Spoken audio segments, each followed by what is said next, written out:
প্রতিদিন আমরা একটা সুন্দর সকালের অপেক্ষায় থাকি। রাত্রে যখন আমরা শুতে যাই তখন ঈশ্বরকে জানাই যে ঈশ্বর, আবার যেন আমি আগামীকাল সকালে চোখ খুলে যেন সূর্যের আলো দেখতে পাই।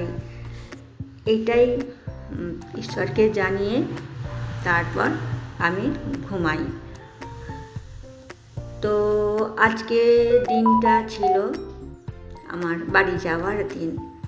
তো সকলকে আগে আমি জানাই আমার প্রাণ ভরা ভালোবাসা আর সকলকে স্বাগত। আপনারা দেখুন আমার এই ব্লগটি, নিশ্চয়ই আপনাদের ভালো লাগবে, এটাই আমি আশা করছি।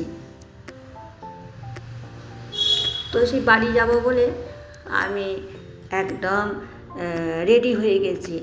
আমার সমস্ত কাজকর্মই হয়ে গেছে। সমস্ত কাজকর্ম করে রান্না বান্না করে নিয়ে তারপর তার আগে পুজো পাঠ সেরে সব কিছুই একদম রেডি হয়ে পোশাক পরে নিয়েছি। তারপর এই যে একদম খাবার রেডি করে নিয়েছি। একটু ভাত খেয়েই যাব, সেই জন্য ভাত নিয়ে নিয়েছি। আর রান্না খুব যে বিশেষ কিছু হয়েছে তা না, খুবই সিম্পল আমার রান্না বান্না হয়েছে। তো খেয়ে তারপর আমরা দুজনেই বাড়ি যাব, সেই জন্য। আর কোথাও গেলে তো একটু তাড়াতাড়ি থাকে, তাই না? যতটা তাড়াতাড়ি রান্নাটা হয়ে যায় ততটাই ভালো। তার মধ্যে আবার একটু গোছানো থাকে। তবুও আমি আমার বাড়িতে আমার পোশাক, শাড়ি বা যা কিছু আমি রেখে আসি। তাতে আমার কি সুবিধা হয় যে প্রতিবার ব্যাগ গোছানোর ঝামেলাটা খানিকটা হলেও কমে। অনেক সময় তো হঠাৎ বেরিয়ে যাই, তখন হয়তো খালি হাতেই বেরিয়ে গেলেও আমার অসুবিধা হয় না। সেখানে আমার আছে সব কিছু, আমি যাই সেখান থেকে পোশাক নিই, পরি, এইভাবেই আমার কাটে। তো আমি রান্না করেছিলাম উচ্ছে ভাজা, বড়ার একটা রেসিপি, শসা, ডাল, এটুকুই। স্যালাড হিসাবে শসা নিয়েছিলাম। আর শসা খাওয়া তো খুবই ভালো, শরীরের জলের ঘাটতি পূরণ করে। আর এই হচ্ছে আমার বাড়ির পরিবেশ। তা এসে দেখেছো কেমন আকাশে মেঘ আছে। আর বর্ষাকাল তো যখন তখনই নিম্নচাপ উঠছে, আর নিম্নচাপেতেই বৃষ্টি। তো এখন এখানে মেঘটা খুব কালো হয়েই এসেছে, হয়তো কিছুক্ষণের মধ্যেই বৃষ্টি নামবে। তারই মধ্যে আবার কিছু ওই ধান ছিল, সেগুলো আবার একটু রোদে দিয়ে দিয়েছে, যেটুকু রোদ পায় তারই মধ্যে। কখনো মেঘলা, কখনো রোদ্দুর, আবার এখন একটু রোদ্দুর উঠেছে। এই চলছে সারাদিন। তা কিছু করার নেই, বর্ষাকালে তো বৃষ্টি হবেই, তাই না? আর এখনও কিছু কাঁঠাল আমাদের এই হয়ে আছে। আর বাড়িতে তো অনেক রকমের ফুল গাছ আছে, আর আমার এগুলো দেখতে ভীষণই ভালো লাগে। তাই এসে ঘুরে ঘুরে আমি গোটা বাড়িটা দেখি, গাছপালা, আকাশ বাতাস সব কিছুই আমি অনুভব করি। আর ভীষণ ভালো লাগে আমার বাড়িতে আছে আমার যা আছে। আর আমরা দুই জায়ে বেশ ভালোই গল্প হয়, এসেই আরম্ভ হয়ে যায়। তা দেখুন বন্ধুরা, এখনও কিছু ফুল ফুটে আছে, কারণ গাছ থেকে সব ফুলগুলো তুলে নিলে না গাছ একদম ভালো লাগে না। ওই গাছই ফুল দিচ্ছে, আর সেই ফুল আমরা কিছুটা তুলে ঠাকুরের পুজো করি, আর কিছুটা রেখে দিই, যাতে গাছটা তার নিজস্ব সৌন্দর্যটা থাকে।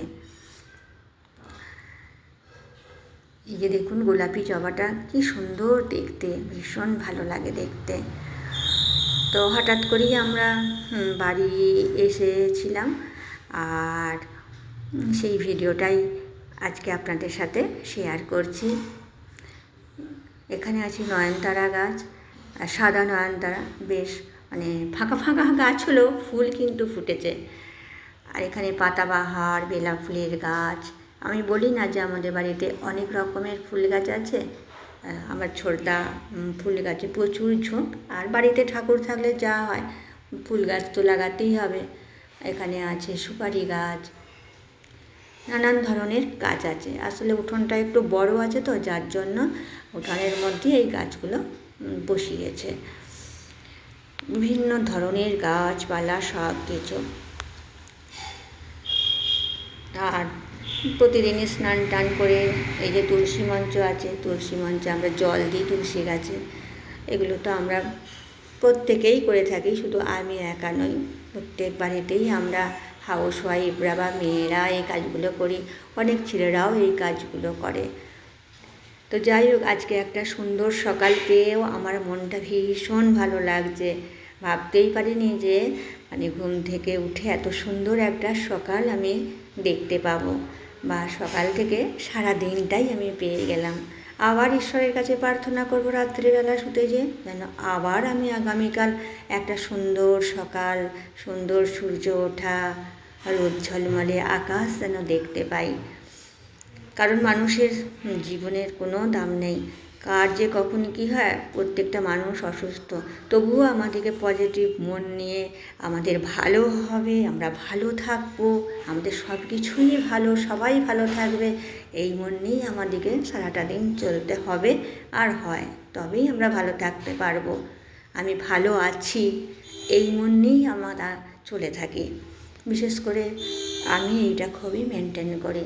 তা দেখুন কত সুন্দর লাগছে আমাদের এই গ্রাম্য পরিবেশ।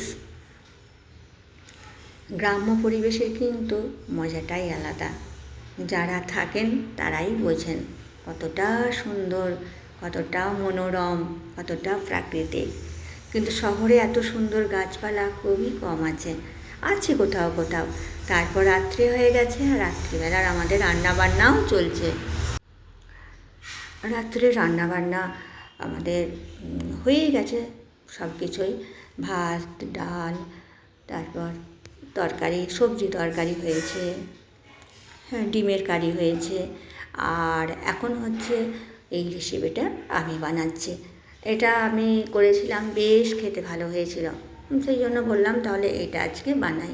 ওই পটল দিয়ে এই রেসিপিটা আমি শেয়ার করেছিলাম একদিন, ভীষণ ভালো হয়, তা সেটাই বানাচ্ছি।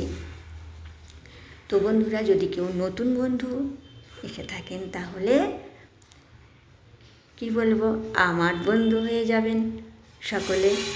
আর যারা বন্ধু আছেন তাদেরকে আমার কৃতজ্ঞতা।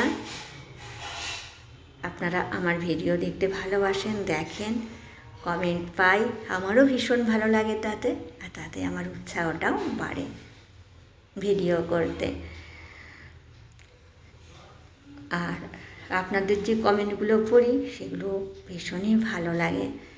তো দেখুন, আমি পটলটা এভাবেই আজকে রান্না করে নিচ্ছি, আর এই রান্নাটা হয়ে গেলেই আমার রান্না কমপ্লিট হয়ে যাবে। আর বাড়িতে লোক সংখ্যা খুবই কম, আর আমার ছেলেটাও এখন বাইরে আছে, তার জন্য মনটা ভীষণ খারাপ লাগে, কিন্তু তবুও তো ছাড়তে হবে। আমি আমার কাছে রেখে দেবে বললো তো আর জীবন চলবে না। পড়াশোনা শিখেছে, পড়াশোনা শেখে, শিক্ষিত মানুষরা তো চায় বাইরে যেয়ে কিছু যাতে করতে পারি, সেই চেষ্টা।